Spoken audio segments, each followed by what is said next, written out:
Welcome, everyone. Good afternoon. Bienvenidos a todos. Buenas tardes. Muchísimas gracias por estar aquí con nosotros hoy.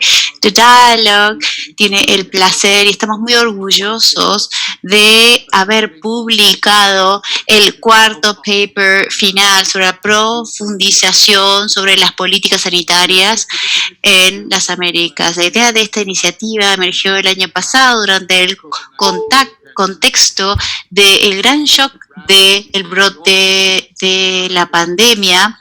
Es una pandemia que realmente causó estragos en muchos continentes y realmente puso de manifiesto otras falencias que había en cuestión de salud. Entonces, una oportunidad para tomar ventaja de esta nueva coyuntura y poder realmente enfrentarnos a estos desafíos. Realmente todo lo que ocurrió fue entendible, pero desafortunado. Realmente se podrían haber puesto en práctica otro tipo de funciones que hayan hecho que se haya podido responder mejor a la emergencia. Entonces, en The Dialogue tratamos de hablar de una perspectiva interamérica, sabiendo que la pandemia es una emergencia global, pero hay algunas características particulares de este hemisferio, como ser experiencias en el pasado, disposiciones institucionales, que eran importantes examinar para tratar de tomar ventajas de las mismas, para tratar de realmente trazar un camino constructivo hacia el futuro y el espíritu y el enfoque en Inter-American Dialogue. Queríamos crear un grupo de trabajo de líderes influyentes con las mejores antecedentes y perspectivas del sector privado y público, también de la política, de la academia y de la sociedad civil, para que compartan sus valiosas experiencias y trayectorias, para poder brindarles el mejor producto posible. Nuestro objetivo fue analizar e identificar recomendaciones para mejorar la coordinación y la cooperación. Las recomendaciones se aplican a la crisis que continúa azotándonos del COVID-19, pero también para emergencias a futuro que serán enfrentadas por el mundo y por este hemisferio en forma inevitable. Realmente creemos que estas recomendaciones van a ser útiles para los tomadores de decisiones hacia el futuro en diferentes niveles, diferentes capacidades, para poder lidiar con crisis en el futuro. Quiero agradecerles a todos en esta oportunidad, a todos los miembros en este grupo de trabajo por sus grandes contribuciones, y también quisiera agradecer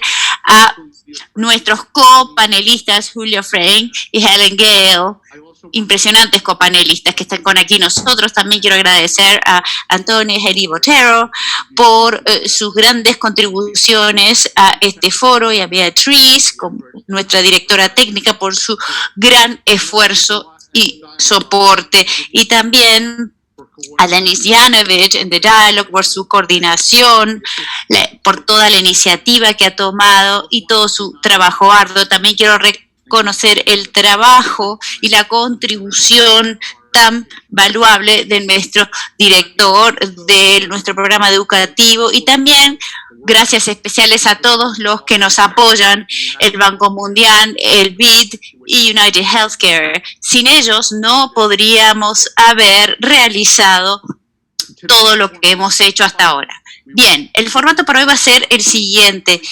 Vamos a tener dos copanelistas que van a disertar. Sí, primero Julio Frank, es el presidente de la Universidad de Miami y también miembro de Inter-American Dialogue, es un médico México, y realmente ha tenido una gran carrera en el ámbito universitario y en política sanitaria pública. Luego también tenemos otro panelista que es miembro del Inter-American Dialogue, Carl Felipe, y antes de estar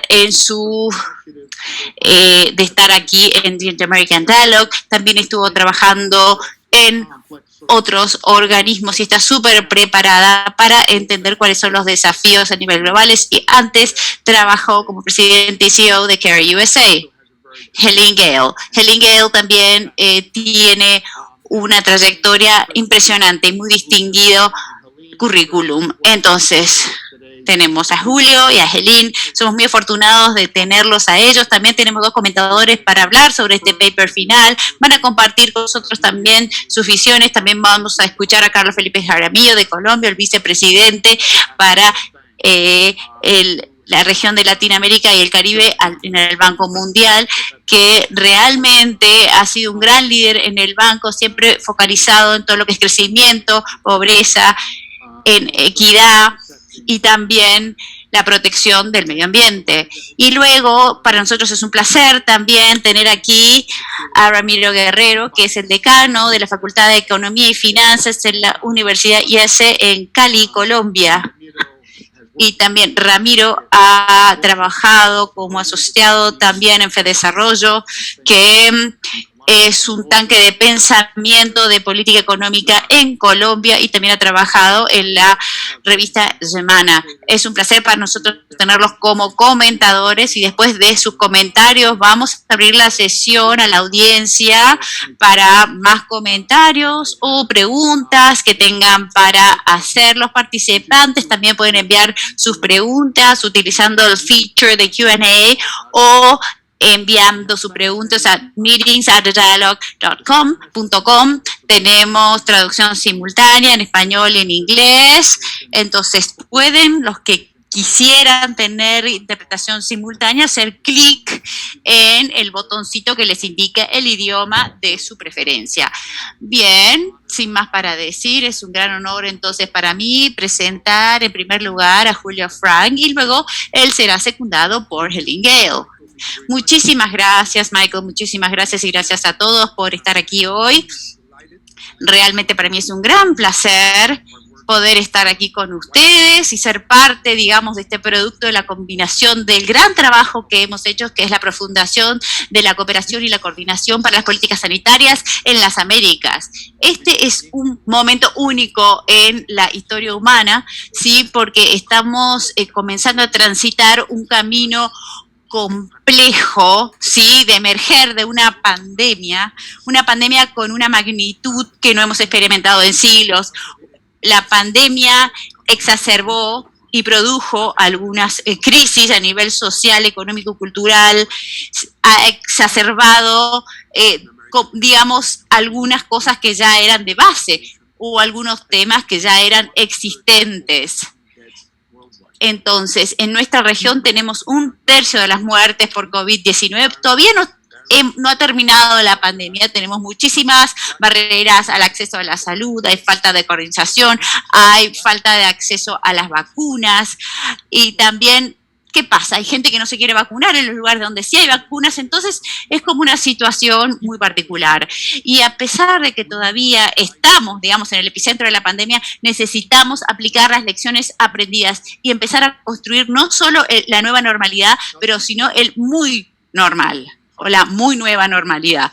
Entonces, hemos estado trabajando muchísimo en este sentido. El objetivo de este paper final es poder comprender las lecciones y los desafíos de la respuesta regional al COVID-19 y poder evaluar en retrospectiva cómo se abordaron estas lecciones y cómo podrían haberse abordado. El paper también hace recomendaciones prospectivas en 5 áreas específicas articuladas para mejorar la coordinación y la cooperación en políticas públicas para dar un apoyo en cuanto a la respuesta y la recuperación de cara al COVID y también de cara a futuras emergencias sanitarias. En primer lugar, promover el liderazgo en las emergencias sanitarias. 2, mejorar el intercambio de datos de alta calidad y después mejorar la seguridad regional con buenas inversiones en cuarto lugar, poder asegurar los productos, un acceso a los productos sanitarios, a las medicinas y a las drogas igualitaria. Y 5, también poder desterrar todo lo que son las teorías conspirativas, poder desterrar y desacreditar la mala y la desinformación. Vamos a hablar, digamos, sobre varias cosas. Yo voy a dar mis recomendaciones y Helene Gayle va a dar otro tipo de recomendaciones y luego vamos a tener los comentarios de los 2 comentadores que hemos mencionado anteriormente. Un instrumento que estructura nuestra combinación es una matrix que comienza en la página 35 de nuestro informe. Ahí examinamos los desafíos y las lecciones en estas 5 áreas, pero examinamos aquellas a través del lente de 6 partes interesadas. Sí, las organizaciones multilaterales, las instituciones financieras internacionales, el sector privado, la parte académica y científica y también la sociedad civil y las organizaciones. Entonces, la idea era poder hacer estas recomendaciones que sean accionables y articulables para estas audiencias en particular o partes interesadas. Cada uno de esos grupos ha jugado un rol esencial para superar la pandemia y para prevenir y abordar futuras emergencias sanitarias. Bueno, vamos a hablar del primer tema, entonces, ¿sí? Liderazgo y gobernanza. Bien, mientras que la pandemia es claramente un proceso global, ¿sí? Esta respuesta global requiere primero respuestas nacionales, ¿sí? Digamos, no son 2 niveles diferentes en realidad, ¿no? Porque hablamos de local, global, nacional, como si fueran diferentes globales. No, en realidad está todo interconectado, ¿sí? Realmente necesitamos un enfoque local, ¿sí? Un foco más holístico, ¿sí? Pero que ese foco que sea holístico se traduzca en una solución a nivel local. Cuando hablamos de un liderazgo nacional, bueno, esto es esencial, ¿sí? En el tratamiento de la pandemia. Una de las características más particulares de esta pandemia es las grandes variantes que existen y las diferentes respuestas, ¿sí? Dentro de países con el mismo nivel de desarrollo, más o menos el mismo nivel de inversión en servicios sanitarios, con el mismo virus, con la misma especie humana, pero las variantes, digamos, las cosas funcionan, han sido tan variadas. Y cuando vemos al mundo, y particularmente en nuestra región, vemos 2 patrones, ¿sí? Que emergen en función de la respuesta a la pandemia. Un patrón tiene que ver con las peores respuestas, ¿sí? Y ahí tenemos una sobrerepresentación, ¿sí? De toda una ola que está representada por líderes populistas, ¿sí? Entonces vemos en ese sentido gobiernos liderados que por ahí líderes populistas que han manejado de una forma bastante peculiar y parecida la respuesta a la pandemia.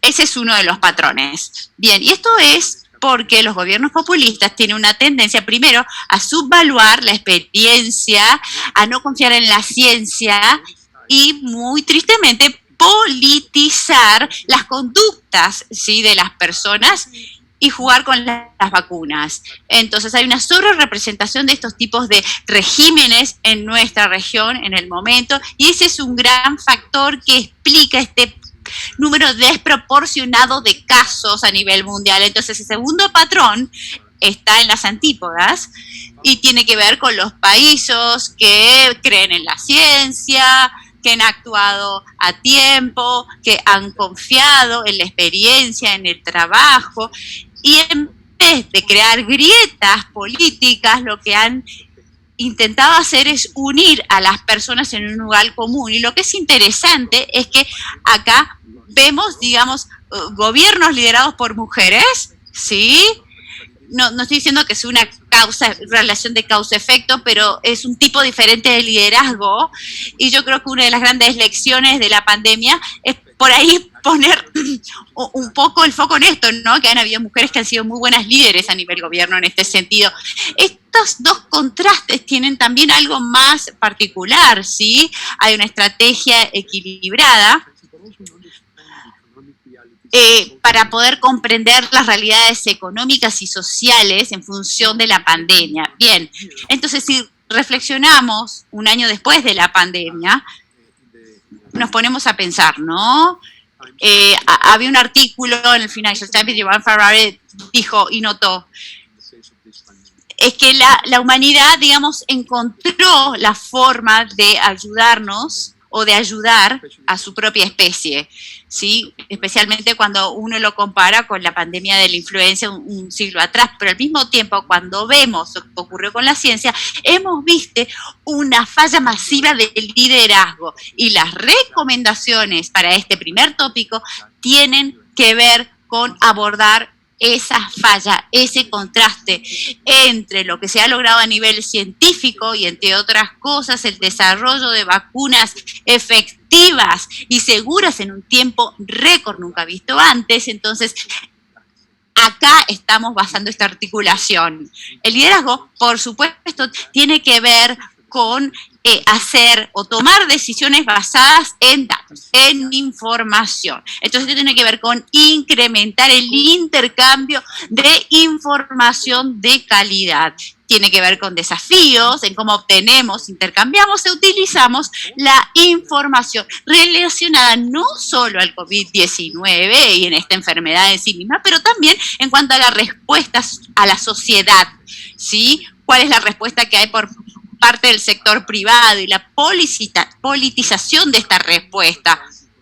Bueno, falta de información oportuna y transparente también ha sido un gran desafío en la pandemia. Ha habido una falla en la vigilancia, ha habido una falla en la vigilancia para detectar por ahí quizás los brotes. También han habido atrasos en testeos masivos y eso no ha permitido crecimientos exponenciales de contagios y también información precisa y oportuna para poder hacer nuevas políticas. Entonces, la conclusión del informe es que los datos confiables son esenciales para comprender la evolución de la pandemia, para poder pronosticar el curso de la pandemia y para poder hacer una evaluación fidedigna. Entonces, enfatizamos, ¿sí? Y no nos cansamos de enfatizar la necesidad, sí, de realmente valorar la privacidad del tratamiento y del uso de los datos y de tratar de evitar el abuso, sí, de la utilización de los datos por parte de gobiernos autoritarios. Entonces sabemos que la democracia requiere una simetría entre la gobernanza y la ciudadanía. Entonces la gobernanza nos da vigilancia para proteger, pero también los ciudadanos tenemos que vigilar lo que hace el gobierno para asegurar nuestras libertades. Entonces tenemos buenos datos, tenemos que tener datos bien fundados a nivel científico y también de esta forma la ciudadanía tiene que hacer que los gobiernos se hagan responsables. Entonces nuestras recomendaciones son rodearse de la gente adecuada para hacer las decisiones, que las decisiones que tomemos sean las correctas. Estamos hablando de la quinta área de la recomendación y Gelín va a hablarles de eso. Pero debemos recordar, como ya dijo el exdirector de We Groups, es que hay enfermedades transmisibles como el COVID y también enfermedades comunicables como la infodemia. Los buenos datos son los antídotos verdaderos, ¿sí? O la vacuna para terminar, por ejemplo, con la infodemia. Entonces, estos son algunos de los comentarios que quería hacer para comenzar. Entonces, todos nuestros comentarios, todo nuestro trabajo tienen su génesis en la colaboración y el trabajo arduo con Inter-American Dialogue, que realmente nos reunió, ¿sí?, para poder liderar un equipo de investigación con un enfoque multidisciplinario. Ha sido un honor trabajar con este grupo de dedicados profesionales representando todo el abanico de el arco en cuestión. Entonces, para mí es un placer y ahora le voy a dar el micrófono a mi copanelista Gelín para hablar de los 3 siguientes tópicos. Muchas gracias, Julio. Quiero agregar mi agradecimiento y apreciación por todos los miembros del grupo de trabajo y reconocer, Michael, la única persona al que no agradeció fue usted mismo, y quiero agradecer entonces a Michael por su liderazgo del Inter-American Dialogue durante más de 10 años y todo lo que ha hecho. Es una verdadera inspiración para esto, al igual que tantas otras comisiones y estudios para ver cómo podemos fortalecer el trabajo en la región. Voy a agregar algunos comentarios sobre lo que dijo Julio antes de pasar a las últimas recomendaciones. Creo que tenemos una oportunidad sin precedentes, como han dicho todos, Este desafío no tiene precedentes, pero además es una oportunidad. La urgencia de este momento, espero, se captará. Creo que es lo que hemos intentado hacer en el informe, captar la tragedia que esto ha causado y además cuál es la oportunidad y de qué manera mucho de lo que recomendamos son cosas que deberíamos haber estado haciendo para fortalecer la preparación y capacidad sanitaria en la región. Esto nos provee una oportunidad para, espero, lograr hacer las cosas bien esta vez. En el Wall Street Journal, un artículo nos miró, analizó la clara correlación entre el impacto sanitario, el acceso a las vacunas y otras herramientas y la economía. Y es clarísimo que COVID nos ha impulsado cada vez más, ha impulsado la desigualdad existente y claramente hay una conexión casi lineal entre el crecimiento económico y esta pandemia. No solo somos todos nosotros que nos enfocamos en salud y la preparación sanitaria, es una oportunidad para lograr hacerlo bien y también qué es lo que hacemos para la salud y la preparación y también cómo fortalecer las economías y cubrir algunas de las desigualdades económicas que han sido resaltadas por esta pandemia. Voy a repasar brevemente las otras 3 temas y recomendaciones. El primero es fortalecer la seguridad sanitaria al invertir en preparación nacional.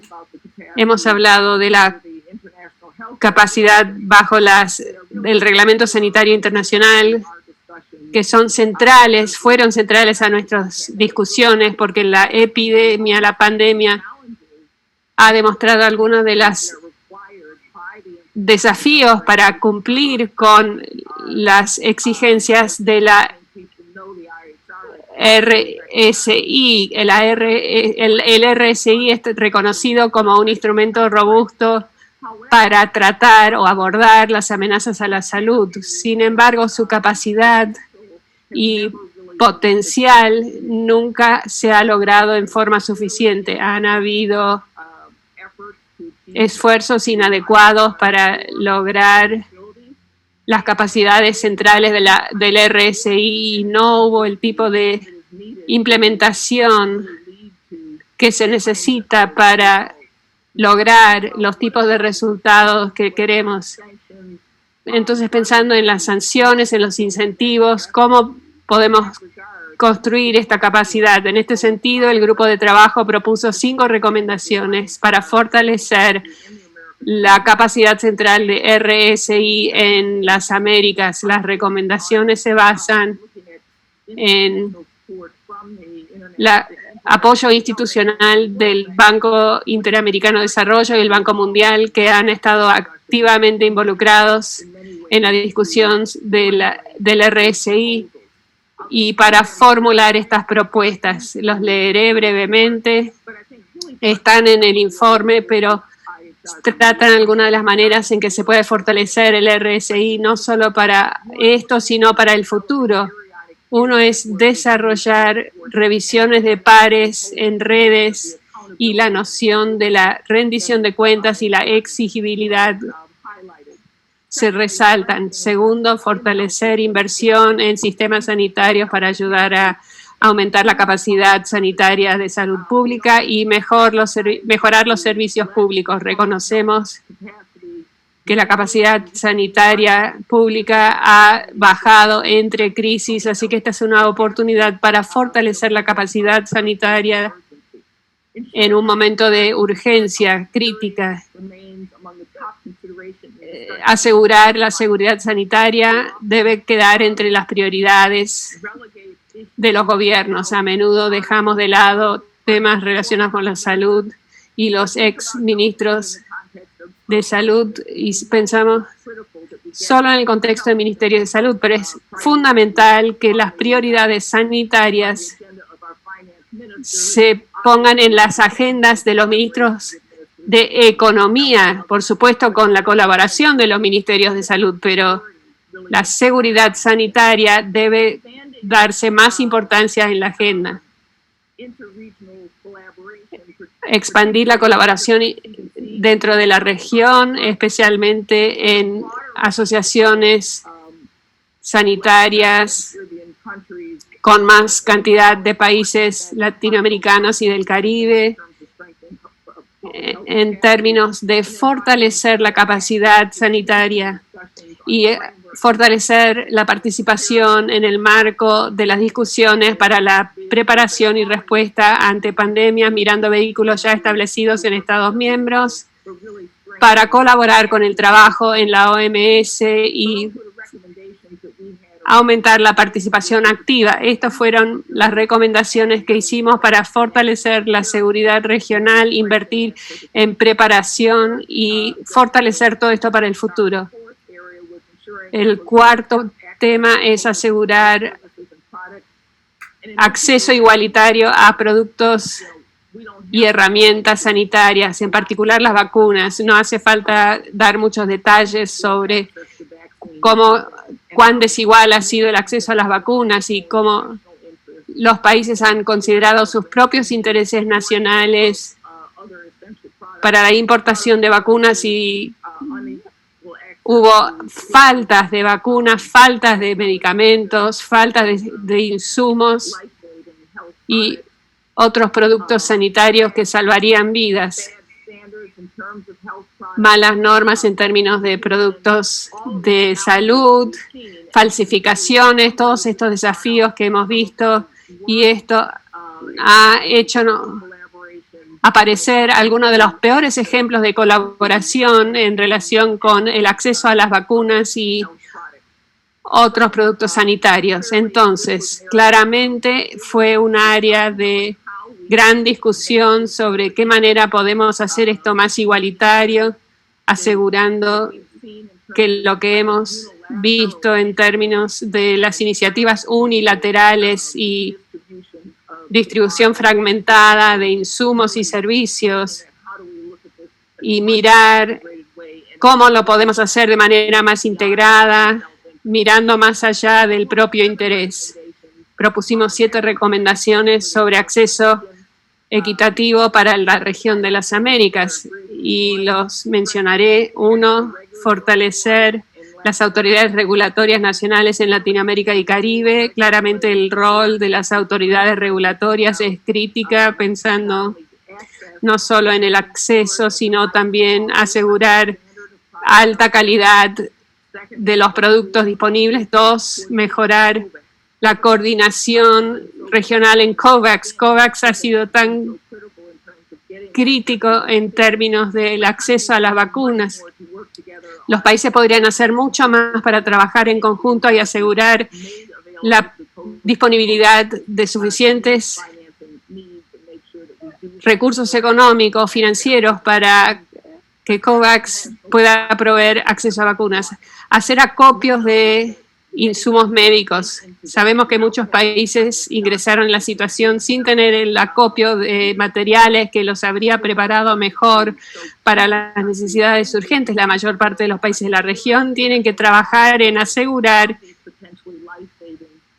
un acopio de estos insumos farmacéuticos y médicos suficiente como para estar preparados en caso de una emergencia, y mejor habilidad para pronosticar y planificar en caso de emergencias sanitarias.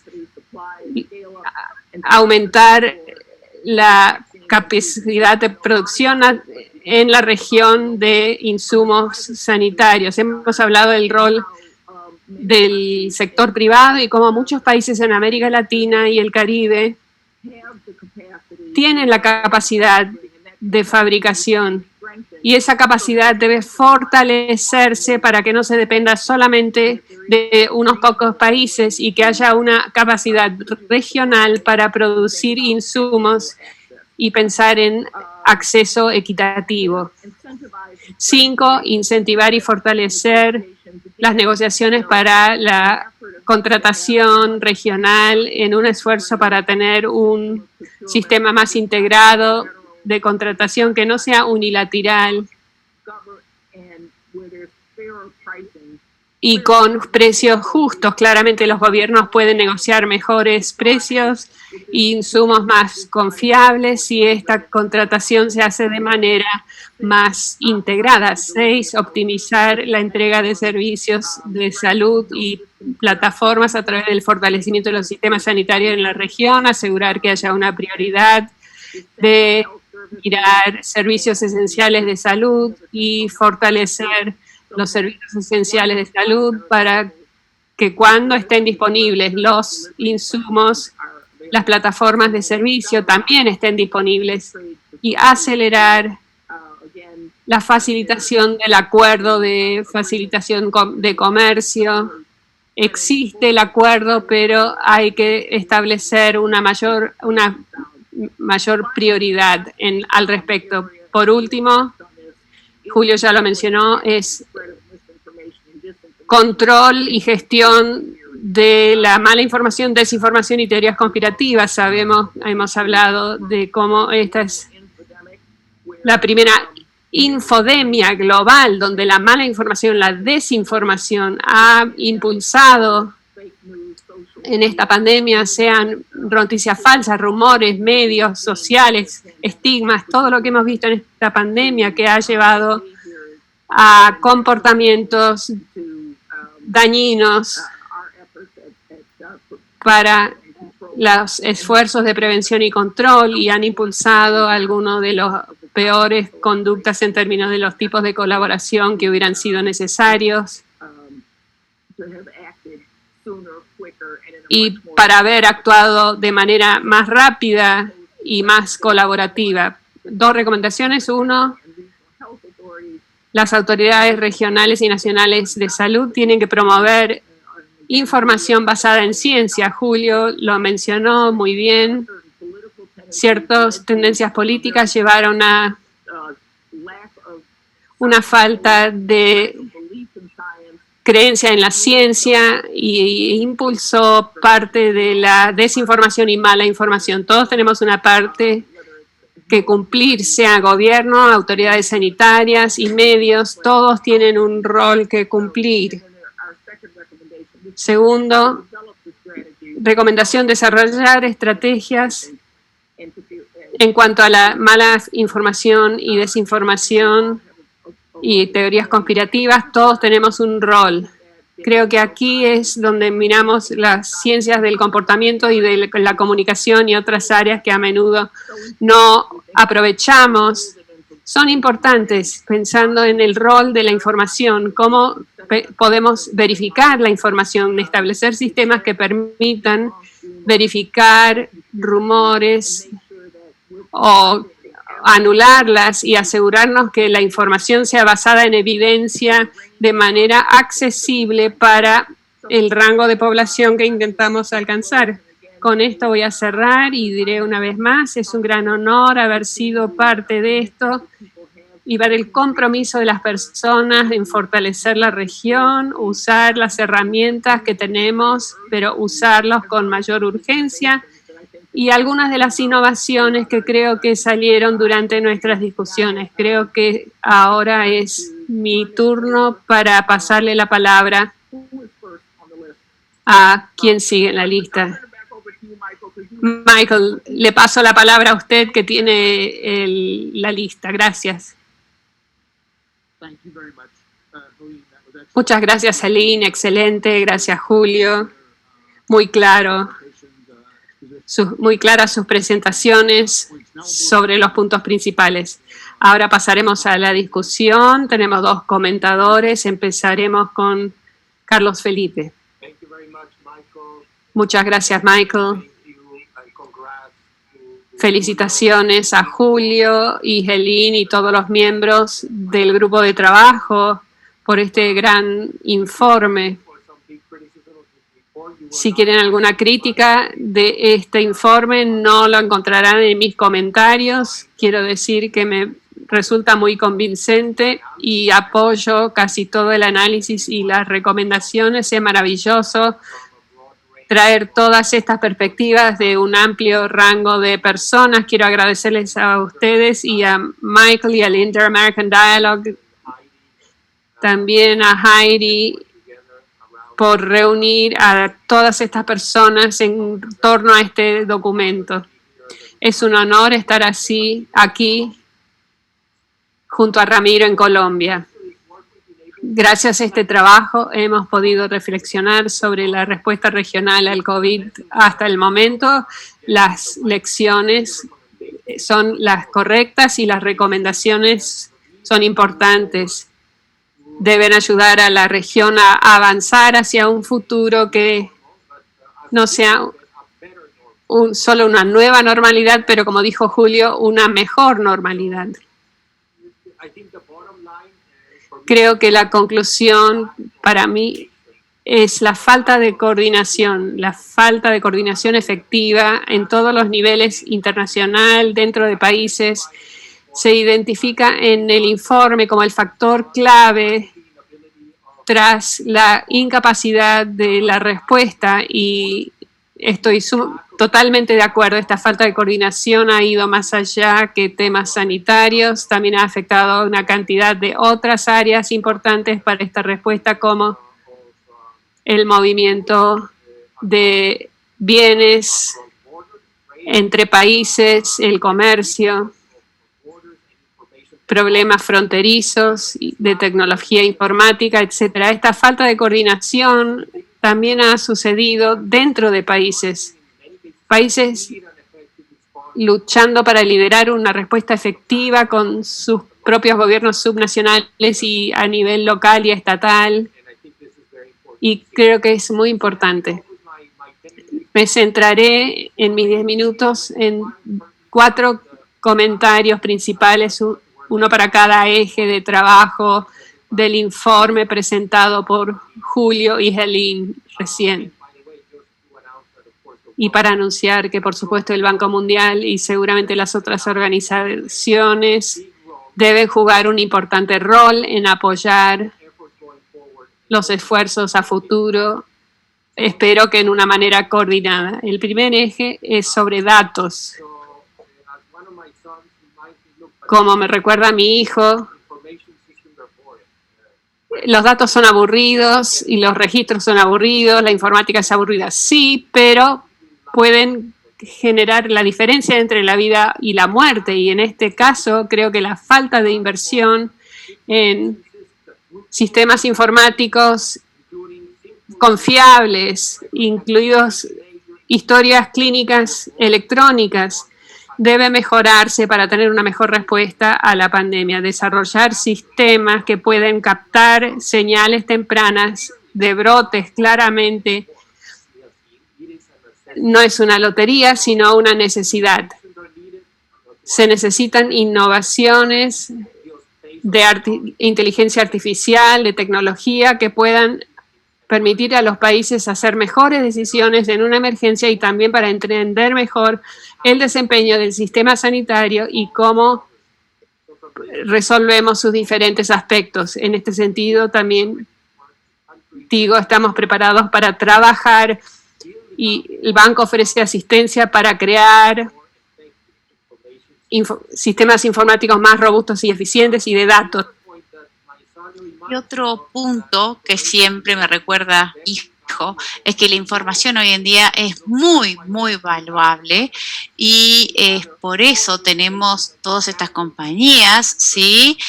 Ellos colectan esta información que anda dando vueltas en la internet, la ponen juntas, la analizan, me dice.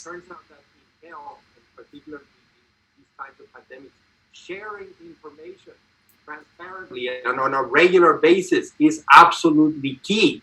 Es absolutamente clave poder realmente crear un ambiente de confianza en donde podamos realmente confiar en los datos.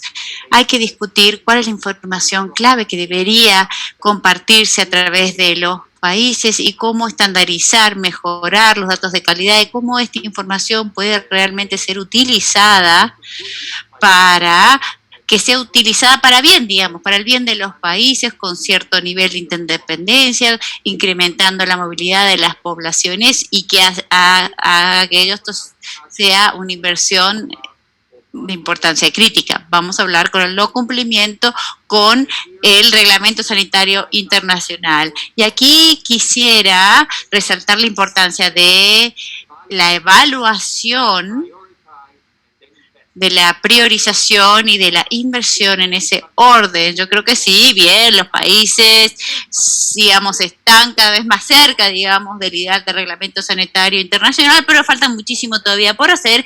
Es necesario tomar el siguiente paso, ¿sí? Evaluación, inversión de las capacidades principales de los países, luego entender cuáles son las necesidades, después priorizar y después hacer las inversiones para realmente poder abordar todos estos temas.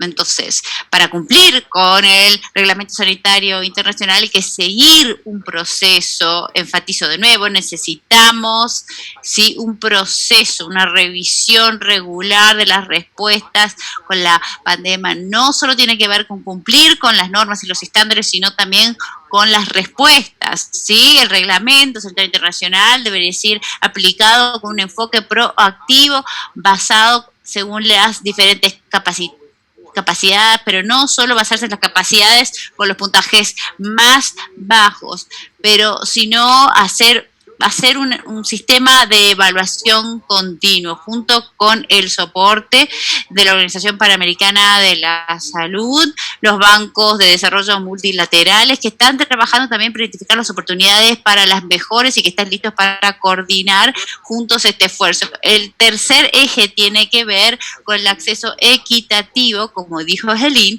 Este obviamente ha sido por ahí el punto más triste y más injusto de lo que hemos visto en esta pandemia, ¿sí? La inequidad en cuanto al acceso de las unidades de terapia intensiva, el equipo de protección personal, los productos médicos y hasta las vacunas, y desafortunadamente por ahí todo esto se ha distribuido de acuerdo con el poder del gobierno de turno, el poder adquisitivo de los países y no las necesidades fidedignas de los países. Entonces nosotros en el Banco Mundial hemos estado haciendo grandes esfuerzos, ¿sí?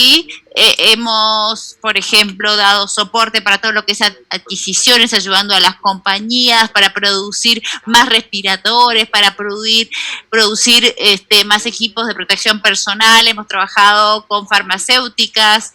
Yo creo que hasta ahora 100 países ya han firmado para ser parte, digamos, de los programas de financiación para todo lo que tiene que ver con abordar la pandemia, pero nada ha sido suficiente. Yo sé que el BID también ha tenido un gran rol, COVAX también, digamos, COVAX ha sido una increíble iniciativa y una experiencia, una primera experiencia en el mundo de la financiación y distribución de vacunas en tiempo récord, para tener un fondo, digamos, que haga que el reparto de las vacunas sea más equitativo. Está muy claro que el esfuerzo COVAX realmente no ha podido cumplimentar las expectativas reales, sí, porque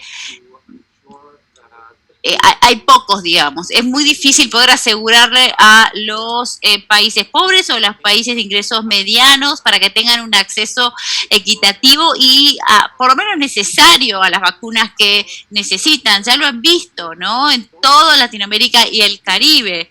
Sí, hay molestias sociales, hay malestar social, hay injusticia social, entonces hay poco acceso a las vacunas. Entonces la distribución equitativa de las vacunas es un gran desafío al que nos enfrentamos. Ya todo lo hemos reconocido y nosotros en el Banco Mundial continuamos proveyendo todo lo que tiene que ver con el soporte financiero, pero también este es un tema de un gran impacto en el desarrollo a futuro económico de la región y también un gran impacto sobre las poblaciones pobres y vulnerables. Ojalá los países puedan trabajar en conjunto para que puedan realmente acceder a financiación, para que puedan acceder a COVAX, para que puedan tener financiación para tratar de mejorar sus situaciones. Hay un gran, hay todavía un montón de trabajo por hacer y Girín lo dijiste, todo lo que tiene que ver con la capacidad de fabricación. Muchísimos de los países que fabrican vacunas han restringido las exportaciones y esto no es bueno. Necesitamos encontrar una forma de poder realmente aumentar la capacidad de fabricación alrededor del mundo para poder hacer que el acceso a las vacunas y los equipos médicos sea más equitativo. Entonces, ya tenemos discusiones que se están llevando a cabo en este momento, por ejemplo, en países como Chile o Colombia, conversaciones bastante avanzadas, ofreciendo soporte para incrementar la capacidad de fabricación en cuanto a vacunas y equipos médicos. Y finalmente, el cuarto eje que tiene que ver con la desinformación, la mala información. Todo lo que voy a decir es que hay que comunicarse en forma efectiva y eficiente, ¿sí? Hay que diseñar sistemas de prevención, de vigilancia, de evaluación en función de las comunicaciones y de la información que circula. Obviamente, nos hemos encontrado con contrainformación en toda la región y esto se ha exacerbado por algunos gobiernos en diferentes partes, ¿sí? O con fines del territorio. Entonces, yo lo que quisiera es realmente apoyar la recomendación de que los países sí tienen que tomar decisiones basadas en fundamentos científicos verdaderos y apropiados. Entonces, los países también deberían invertir en mejores sistemas para rastrear y evaluar información entre la población que realmente comprenda de dónde vienen las fuentes de desinformación y de mala información, para actuar en forma acorde. Bien, entonces déjenme terminar con lo siguiente. Quiero hacer un comentario último sobre los pasos a seguir en función de la cooperación a futuro. Es bastante claro para nosotros que los países necesitan poder seguir continuando, aumentando sus capacidades para contener, para responder a emergencias como esta pandemia. Estos desafíos requieren no solo políticas, pero sino respuestas por parte de las instituciones que tienen que ser diseñadas, ¿sí? Porque a veces, ¿qué pasa? Los países no tienen los suficientes recursos, ¿no?, para responder, por ejemplo, a una pandemia. Y por el otro lado tenemos, digamos, todo lo que tiene que ver con el cambio climático en nuestra región. Bueno, sabemos que sufrimos de sequías, de inundaciones, de huracanes. Entonces sí necesitamos hacer un llamado para poder tener soluciones integradas y efectivas, una coordinación promovida, ¿sí?, o promocionada, perdón, para poder lidiar con lo que he mencionado. Y desde el inicio de este brote, ¿sí?, hemos trabajado con la Organización Panamericana de la Salud, con el BID, con los países. Necesitamos fundacionar, cementar esta cooperación. Hay que hacer una reunión de Latinoamérica y el Caribe, ¿sí?, con todo lo que tiene que ver con los líderes financieros a nivel regional y global. Habría que hacer este ejercicio por lo menos una vez por año para seleccionar áreas estratégicas para estudiar casos de inversión o de colaboración. Por ahí se podría hacer, digamos, justo que coincidan, digamos, con las reuniones anuales del FMI o del Banco Mundial. Yo creo que el grupo de trabajo sanitario de Interamericano podría encargarse de esto y serían muy buenos anfitriones de este tipo de reunión anual. Los 4 principios que se han detallado en el paper, que son solidaridad, transparencia, confianza y sostenibilidad, yo creo que son un marco muy claro para la cooperación y la pandemia lo ha probado, ¿sí? Porque hay países que si un país es vulnerable, bueno, todos los países son vulnerables, ¿no? Sí, porque se tiende a empeorar, digamos, el sufrimiento de todas las personas. Si hay un solo país que esté sufriendo, que esté vulnerable, entonces, entre todos los países, en todo el hemisferio occidental, tenemos que implementar mecanismos necesarios, ¿sí?, para abordar esta crisis, para tratar y de seguir trabajando para lograr un acceso universal a la salud y cobertura universal de la salud que sea equitativa y justa para todos. Muchísimas gracias. Excelente tu exposición, muchísimas gracias por informarnos sobre el importante trabajo que está desarrollando el Banco Mundial en esta área, realmente muy impresionante, felicitaciones por todo lo que han estado haciendo. Entonces ahora le voy a dar el micrófono a Ramiro, que Ramiro está con nosotros desde Cali, Colombia, y a ver cuál es su perspectiva sobre el white paper, el paper final.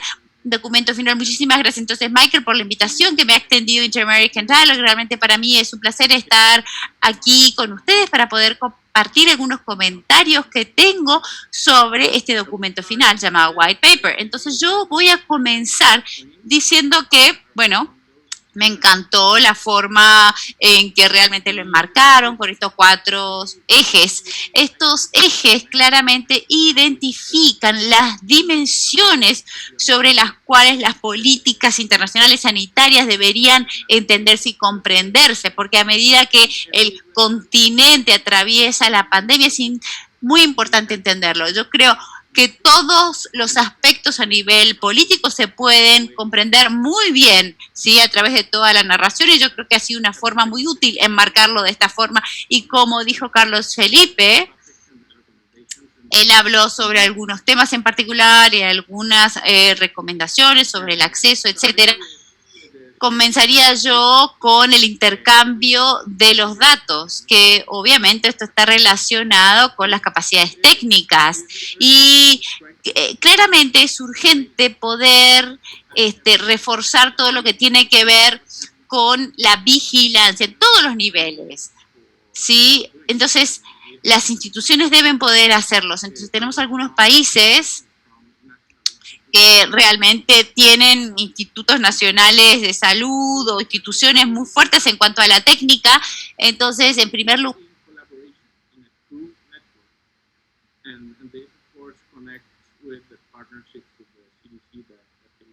also mentioned. But that would be like at the international level. But within countries, surveillance has to be strengthened down to every corner of every country and down to every municipality. So there's, and capacities and surveillance capacities within countries are not evenly distributed. To the contrary, they are very unevenly distributed. So that highlights the need of working within the countries and with a particular emphasis in training. The report touches on human capital. I think that deserves to be highlighted. It is really very important, along with many other things that have already been mentioned in order to strengthen this surveillance capacity. Then on security, on health security and international health regulation, there's a lot to be said about it. I will go back to it towards the end of my comments. But the report lays out the debate about whether this is a matter of political will or is this a matter where more international regulation is needed. I tend to think that it's more a matter of political will. But what I would like to say here is that one of the things that are needed for having good functional international health regulations are highly competent and highly competent technical institutes within countries. I mean, having competent and functional technical institutes in any domain, not only in the health domain, but in any domain, it makes it harder for governments to tweak or to hide the data. So having that technical capacity and prestige is very important. It's a matter of institution building, perhaps. These institutions also have they should be sort of independent, very much like central banks are from central governments, because they have to tell bad news sometimes and provide guidance that might not be exactly popular in certain contexts. So they should be protected, and so I'm just inviting to view them in a perspective of institutional building. And ultimately, competence is the basis of credibility. What credibility comes from people or institutions that have deserved their credibility on the basis of being competent. So it's part of what is needed. Again, in addition to all else that has been mentioned in regard to health security and international health regulations, about which I will also come back. Then on manufacturing capacity, this is very important. The global social contract that governs trade of medical goods has been broken.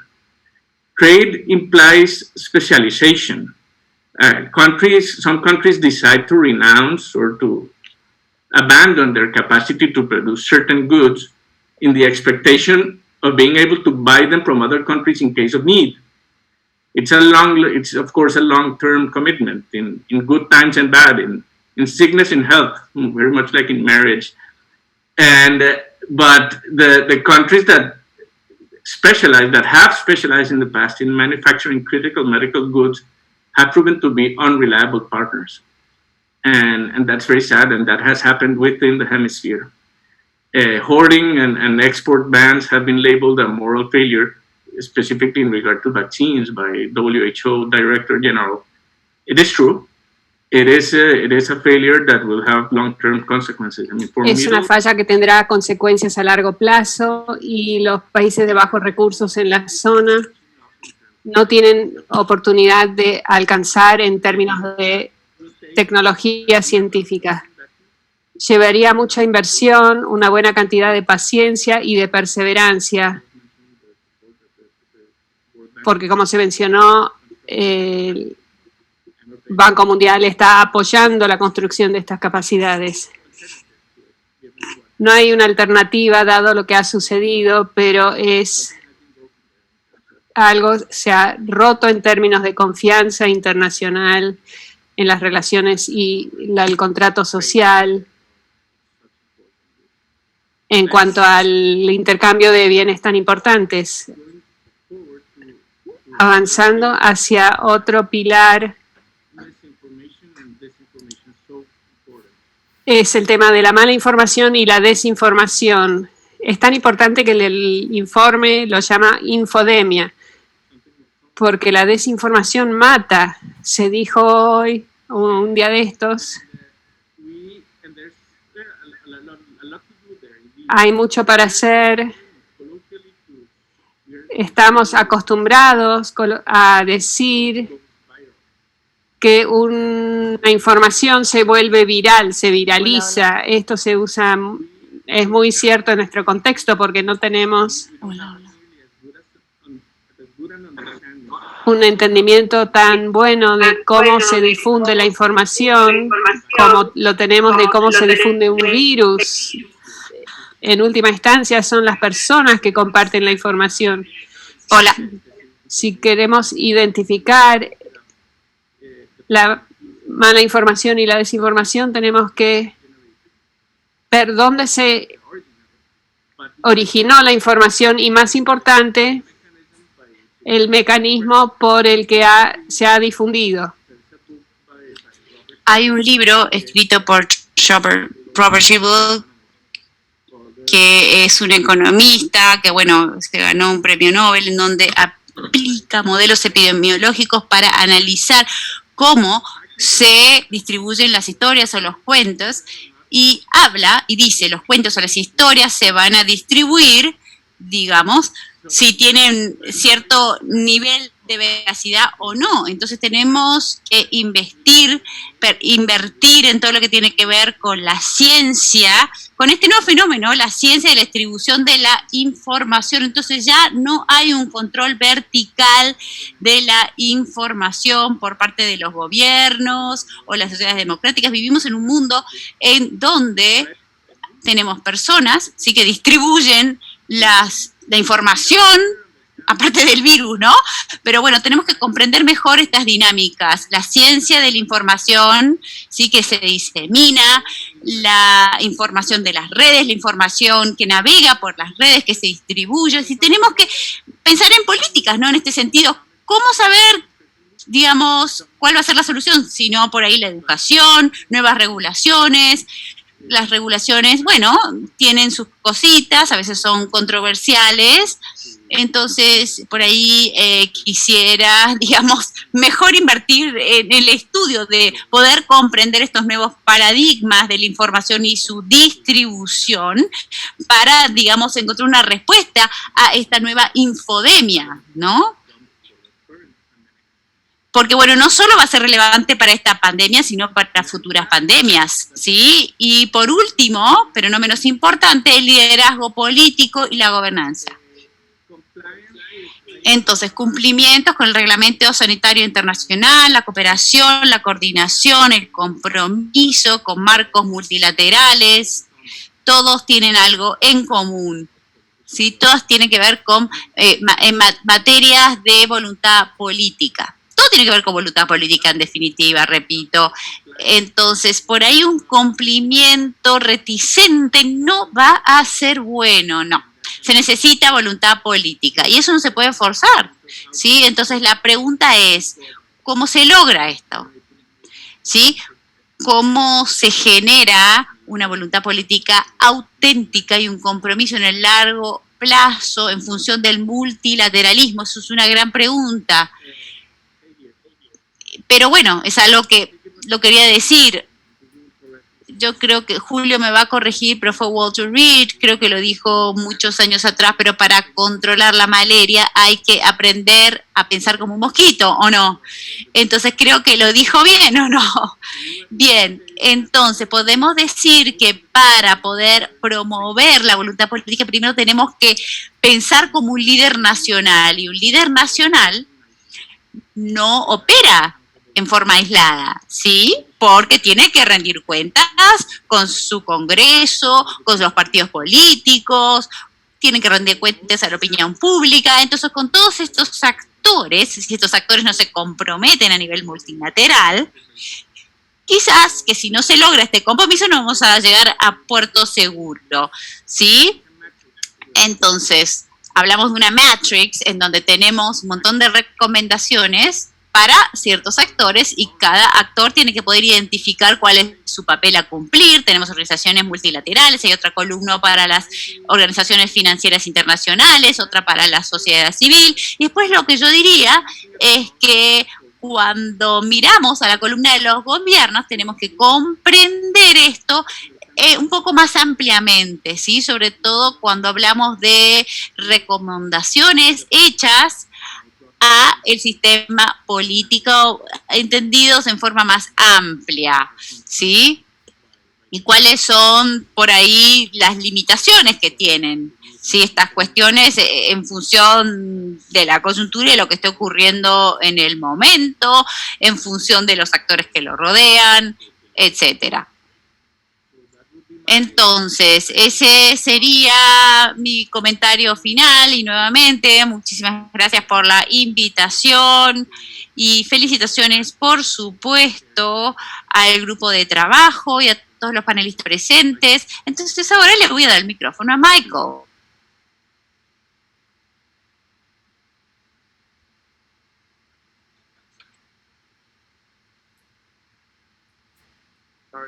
Sorry about that, excuse me. Muy bien. Ya debería poder hacer esto más eficientemente, perdón. Gracias, Ramiro, por los excelentes comentarios.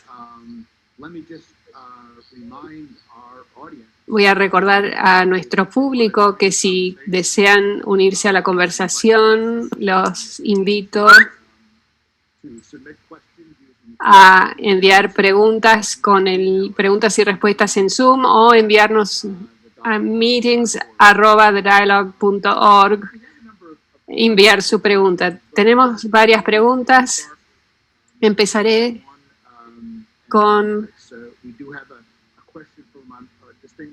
una pregunta de un distinguido miembro de nuestro grupo de trabajo dirigida a Helen Gale de Donna Shalala, pero voy a plantear esa pregunta a Helen y Julio, pero también lo voy a enmarcar en una manera más amplia porque tenemos otra pregunta que se relaciona. Y es, no vimos mala información durante la epidemia de SIDA. Recuerdo que Mbeki fue consumida por teorías conspirativas. Tal vez entonces esto tema de la mala información y falsa información en perspectiva, ¿no? Pregunta si no ha estado siempre ahí o es mucho peor ahora. Y hay una pregunta sobre qué deberíamos hacer. La persona pregunta muy directamente qué recomendamos, si hay censura, cómo se regula la información. Claramente es una situación delicada, encontrar el equilibrio justo a la luz de cuál parece ser la dirección de esta tendencia de desinformación. ¿Cuál es el mejor abordaje? Y ponerlo en perspectiva, como pregunta Donna Shalala. Paso la palabra a Helene y quizás luego Julio para que respondan. Gracias por esa pregunta. Creo que Donna Shalala fue mi secretaria en el momento en que ambas trabajábamos en VIH y la mala información en aquella época. Y es cierto que el presidente Mbeki realmente impulsó parte de la mala información respecto de VIH y SIDA en Sudáfrica y más allá. Recuerdo en aquella época mucho de lo que parecía impulsar parte de su mala información era Internet. Y lo digo no para decir que Internet sea algo malo. Todos sabemos que Internet en muchas formas ha traído información buena a nuestra disposición en formas de que no teníamos antes. Pero creo que hemos visto una proliferación. Si lo miramos hace un par de décadas, los vehículos para la mala información son mayores aún. Creo que se ha acelerado los medios sociales, todas las diferentes maneras en que las personas usan la información, en particular en cómo usan la información selectivamente para reforzar posturas. Hasta el punto de si esto es peor, creo que sí ha aumentado, creo que debido al número de vehículos y las maneras en que las personas pueden obtener información y las maneras en que las personas se han vuelto más astutas para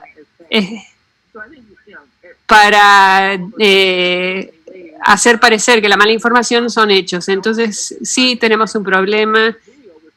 Y también respecto a algunas de las cosas que dice Julio, en cuanto a cómo una tendencia de liderazgo tiende también a coincidir con una base no científica, no basada en hechos, más populista, una forma más populista de gobernar, que a menudo va mano en mano con esta mala información.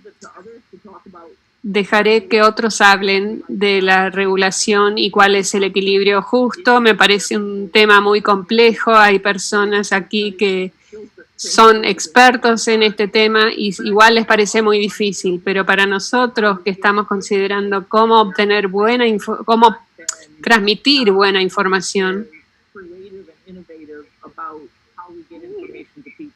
no hemos sido tan creativos e innovadores sobre cómo hacer llegar información a las personas. Las especialistas en salud hablan bien entre sí. Tenemos que pensar cómo incorporamos la ciencia de la comunicación, la ciencia del comportamiento. Yo construiría una base de datos respecto de la información a las personas para que los mensajes nuestros sean tan cautivantes como los contramensajes. Tenemos que enviar información de maneras que las personas la oigan, la escuchen, que les tenga sentido, que las toquen. Tenemos que usar maneras más creativas. Y se mencionó cómo nuestra base de datos y nuestra información de vigilancia no estamos dando a las personas información precisa. Si no les damos información exacta, las personas rellenarán con lo que les parezca. Entonces tenemos que pensar sobre cuáles son los mensajes adecuados y quiénes son los mensajeros apropiados para propagar la buena información entre la población. Julio. Well, Donna was Feline's secretary. She is my predecessor at the University of Miami, so we're delighted. Helene es mi predecesora, así que es maravilloso tenerla en el grupo de trabajo. Es un comentario muy interesante. Esto no es algo nuevo. Tiene razón, va mucho más allá del SIDA. Tenemos las pandemias no son nuevas. Tenemos en Atenas hubo pandemias, la peste, la muerte negra, el contacto de europeos con los nativos de América, etcétera. A cada paso hubo mala información, se buscaron chivos expiatorios. Esto pasó con la muerte negra y los terribles matanzas de judíos en Europa por la muerte negra. Es una mancha en la humanidad. La idea de echar la culpa a otros por las propias desgracias. Lo que es diferente ahora es que como estamos más interconectados, tenemos esta espada de doble filo. Por un lado tenemos más libertad, más información, pero por otro lado el planeta tiene muchas más personas y hay personas mejor equipadas para entender el origen de las pandemias y no la atribuyen a otras explicaciones como sucedía en el pasado. Por lo tanto, creo que la mala información es aún más dramática.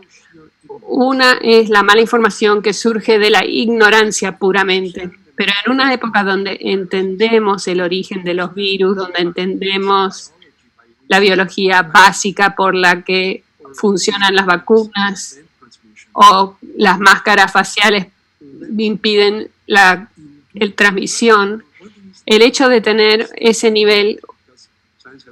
Una cosa es el nivel natural de ignorancia por la falta de progreso de la ciencia y otra cosa es esta inducción con a veces malas intenciones de desinformación y mala información. La diferencia hoy es que parte de nuestra interconexión tiene un lado positivo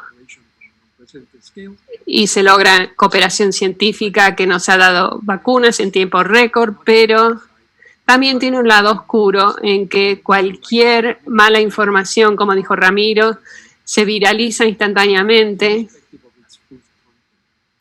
independientemente de su contenido de veracidad. Y estoy muy de acuerdo con Ramiro en que tenemos que entender la comunicación de información. Somos buenos en generar datos validados científicamente, pero cómo se comunica, la manera en que se comunica, no solo a la gente común, sino también a los hacedores de políticas, y cómo esto informa al desarrollo de políticas. Es una ciencia que aún no entendemos plenamente, creo yo. Y creo que hay una agenda muy clara en este sentido. Al final, el problema que creo hemos tenido en esta pandemia es, como dijo Felipe, si los datos en origen no se comunican de manera oportuna y creíble,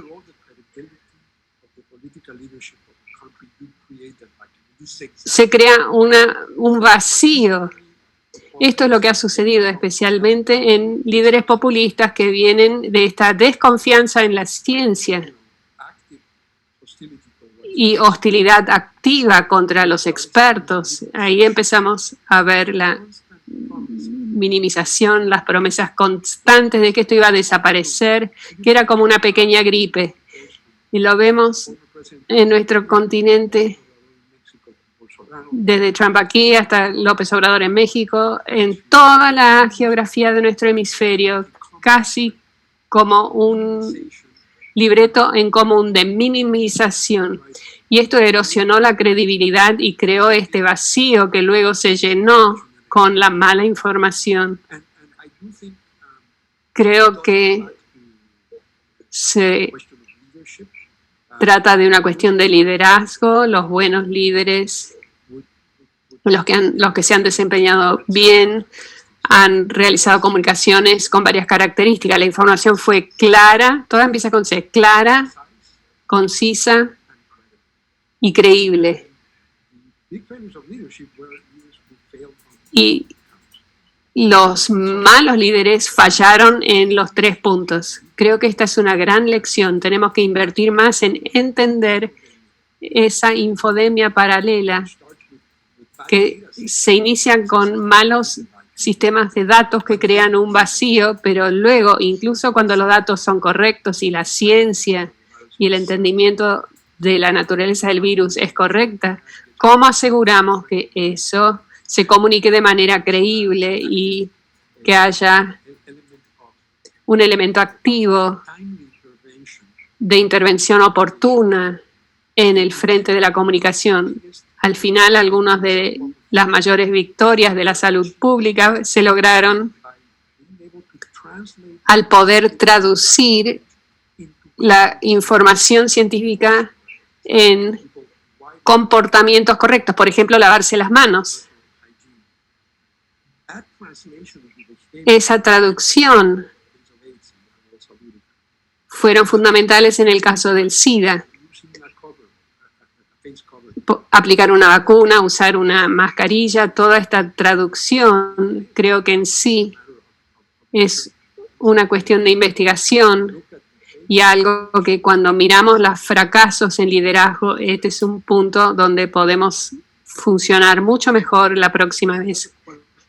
Gracias. Tengo una pregunta que creo es conectada a un debate más amplio en Latinoamérica hoy, pero será interesante conocer sus puntos de vista de Gelini, Julio, o Ramiro y Juan Felipe. Alguien preguntó, como consecuencia de la pandemia, ¿cree que los gobiernos jugarán un rol más importante respecto del sector privado en salud? ¿Hay evidencia que los sistemas privados de salud funcionan mejor para controlar al virus?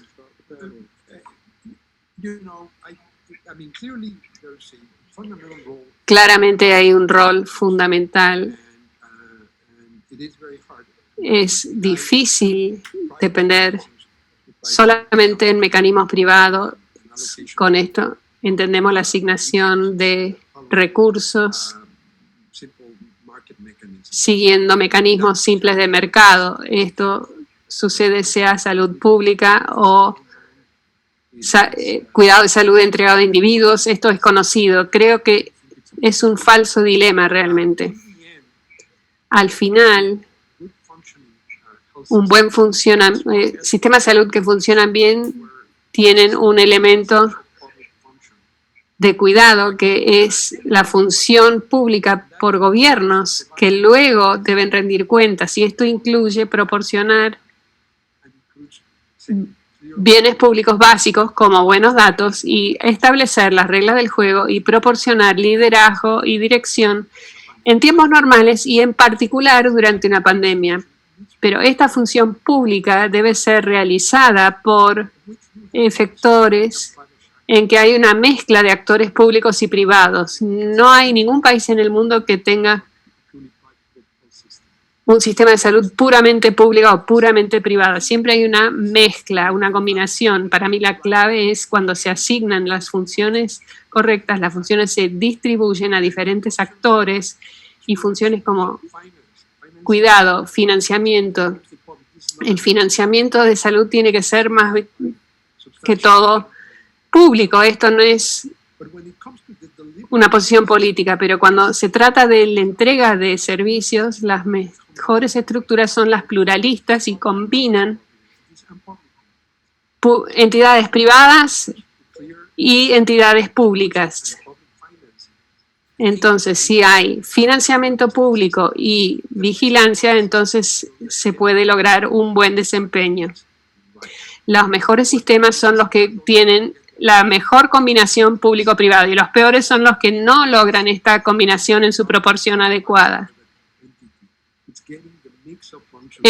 No es que te va a pertenecer al privado o al gobierno, es lograr un equilibrio exacto entre las dos. No tengo mucho para agregar, creo que parte de por qué podemos desarrollar la matriz que preparamos es que porque hay claro que hay diferentes actores y Julio lo ha expresado muy bien. Sabemos que el sector privado tiene un enorme rol en cuanto a cosas como la producción y la fabricación, innovación de productos, etcétera. Pero claramente están estos roles normativos que debe cumplir el gobierno. Solo agregaría que creo que además teniendo en cuenta los roles de los actores sin fines de lucro y de la sociedad civil, porque estamos viendo mucho de esto en muchos lugares en que ha sido tan importante tener la asociación con organizaciones comunitarias y cuando pensamos en la no querer vacunarse y cómo cambiamos las conductas. Como Julio lo dijo muy bien, es asignar las funciones correctas a los actores correctos para que funcione bien la cosa. Carlos Felipe, creo que quiere decir algo. También hay una pregunta directamente para usted. Preguntan, ¿qué políticas sociales, a qué políticas sociales le daría prioridad y tendrían el mayor impacto?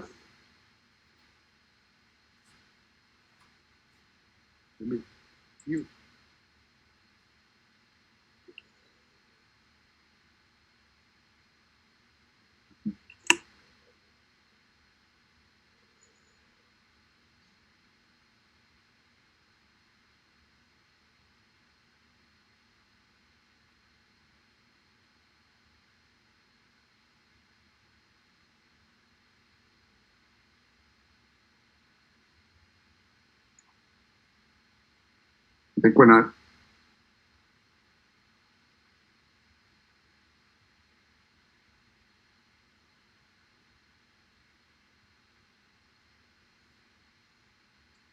Yeah, it looks like you're coming on and off, but it's not clear why we can't hear you.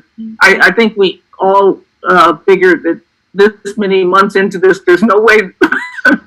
Sí, no sé por qué no te podemos escuchar. Creo que ya, a pesar de tantos meses de usar este sistema, no conocemos todos los detalles de cómo hacerlo funcionar correctamente. A ver, no la escuchamos. Si va al microfonito y lo selecciona cuál micrófono está usando, tal vez sea esto lo que necesita hacer.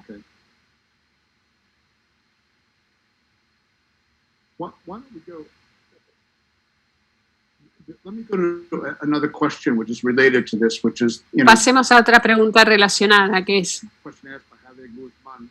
por Javier Guzmán. ¿Por qué la región no ha tenido más éxito en crear capacidad para fabricar vacunas a pesar de que tiene activos claros para hacerlo? Plataformas disfuncionales regionales, inacción de los bancos. ¿Cuál es la explicación? Creo que también tenemos que poner unos ejemplos positivos. Por ejemplo, con la vacuna AstraZeneca sucedió en Latinoamérica, de todas las regiones en desarrollo, es la que tiene la mayor capacidad nacional o industria farmacéutica nacional, y varios de los países de Latinoamérica tienen una base fuerte en términos de producción farmacéutica. Muy temprano, la vacuna AstraZeneca, hubo un asunto que incluyó la filantropía de la Fundación Carlos Slim, 2 compañías, una en Argentina y una en México, se pusieron de acuerdo en hacer partes de los procesos de fabricación de la vacuna, y esto ha aumentado la disponibilidad de esa vacuna en particular en la región. Necesitamos más ejemplos de esto, pero para mí creo que al final de la pandemia deberíamos empezar a desarrollar algunos estudios de casos, de cosas que funcionaron bien, porque se entiende que para ser críticos, es entendible que seamos críticos, pero no debemos olvidar que hubo unos casos que funcionaron bien. Esta fue una combinación interesante de público, privado y filantrópico, intervenciones para asegurar que hubiera mayor disponibilidad de vacunas. Habiéndolo dicho, no hay preguntas que para el futuro necesitamos una capacidad regional mayor para tests y producción de vacunas. No hemos mencionado el testeo, pero es muy oportuno mencionarlo ahora. El testeo fue la gran falla al principio y perdimos tiempo valioso con un virus que expande tan rápidamente, como dije en mis comentarios. Semanas de demora pueden transformarse en miles de casos. Una de las lecciones es que tenemos que regionalizar las capacidades. Latinoamérica y el Caribe, de todas las regiones en desarrollo, debería estar al frente de esta construcción de capacidad. Hay una enorme plataforma sobre la cual construir, no empezamos de cero y creo que podemos estar mucho más preparados para el futuro. Muchísimas gracias. ¿Ahora me pueden escuchar, Michael? Sí, volviste, muy bien. Ahora sí te puedo... ¿Querés responder esa pregunta? Sí, brevemente.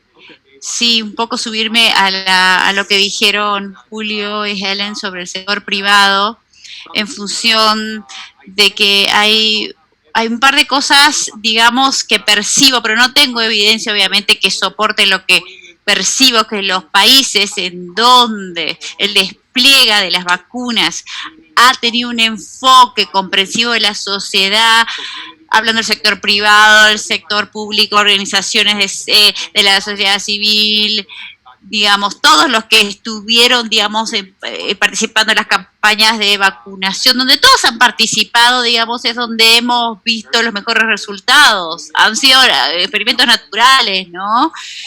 Algunos han sido muy conservadores, solo han dado vacunas en salitas o en, no sé, en lugares sanitarios, y otras personas han vacunado en todos lados, en empresas, en lugares de trabajo, supermercados, en donde sea. Han utilizado el ejército, han utilizado todos los recursos a su disposición, todo tipo de formas innovadoras, y hemos visto que entonces la velocidad de las tasas de vacunación en esos países donde han utilizado esos métodos menos convencionales ha sido impresionante, si se han llegado a récords de vacunaciones por días. Entonces hay algunos países que se han atrasado muchísimo o han sido mucho más lentos porque, digamos, no sé, ha innovado. Tenemos que darnos cuenta de que todos se tienen que involucrar, no solo el gobierno, ¿sí? Y punto. No, entonces yo creo que había otra pregunta que tenía que ver, sí, con las prioridades y las políticas sociales, los recursos y cuáles son. Si tuvieses los recursos, ¿a quién le darías la prioridad? Yo creo que lo que diría, y rápidamente sobre este tema, es que en general he estado conforme con la forma en la cual los países han desplegado la transferencia de flujos o de dinero para los últimos programas diseñados en los últimos 20 años para atender las necesidades de los vulnerables, aún cuando han tenido recursos limitados, pero sí han podido gestionarlo bastante bien, han podido llegar a las poblaciones vulnerables, pero ha sido bastante positivo.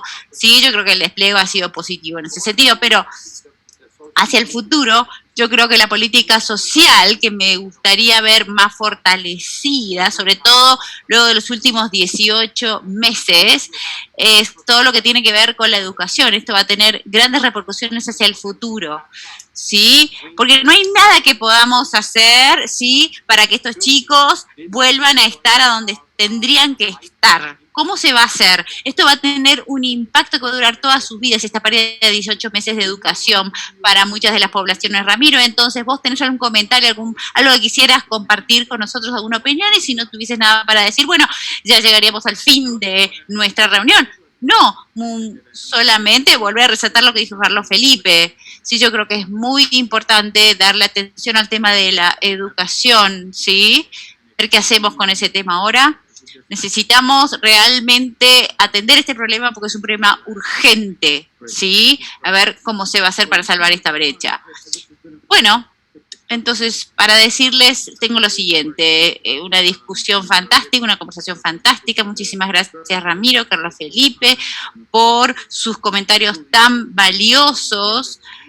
y a Julio y a Helene por su liderazgo y el liderazgo que han asumido en este grupo de trabajo, y a todos los miembros del grupo de trabajo. Y si me permiten alguna reflexión final para hacer, sí, he participado en la producción de este buenísimo documento hecho por Carnegie Dam, y donde hablamos de la reimaginación de la gobernanza. Entonces, una de las recomendaciones de este documento era que estamos atravesando un momento en donde desafortunadamente la política no es muy alentadora en los países en la región. Entonces, la voluntad política no está ahí, en definitiva, y las condiciones para, digamos, todo un proceso integrativo, transformativo, no están ahí. Bueno, entonces, una de las recomendaciones que estaban en el documento, y yo creo que me llamaron la atención, tienen que ver con parte de lo que hemos estado conversando hoy, ¿sí? Focalizarse en lo técnico, focalizarse en los pasos incrementales prácticos que se pueden tomar, y las direcciones positivas realmente van a cambiar en este sentido. Entonces, yo creo que todos deberíamos ser bastante honestos en este sentido. Sí, obviamente quisiéramos que haya más voluntad política en todos los niveles, pero no está. Entonces, quizá eso ocurra en el futuro, ojalá, pero mientras tenemos muchísimo trabajo urgente para hacer, y hay muchísimos pasos constructivos, activos y posibles que se pueden realizar. Entonces, en mi opinión, este documento final es exitoso en identificar esas áreas en forma efectiva. Entonces, por ahí estaría bueno si esto sirve como un mapa de ruta, ¿sí? Para tomar decisiones, para poder tomar decisiones de cara a la pandemia, pero de cara a otros procesos, ¿sí? Para otras emergencias sanitarias a las que nos enfrentemos. Entonces, solamente, nuevamente, quisiera felicitar a los miembros del grupo de trabajo, Julio French, Helen Jalín, Carlos Felipe, Ramiro, por realmente iluminarnos con toda su sabiduría. Así que muchísimas gracias. The Dialogue va a seguir trabajando sobre este documento final para ver cómo podemos hacer para fortalecer todas las políticas del cuidado de la salud, políticas sanitarias, la colaboración, la cooperación en nuestro continente interamericano. Entonces, muchísimas gracias a todos por su colaboración. Por favor, cuídense. Y nuevamente, muchísimas gracias y mi más profunda apreciación a todos por sus increíbles ideas, sus opiniones y contribuciones.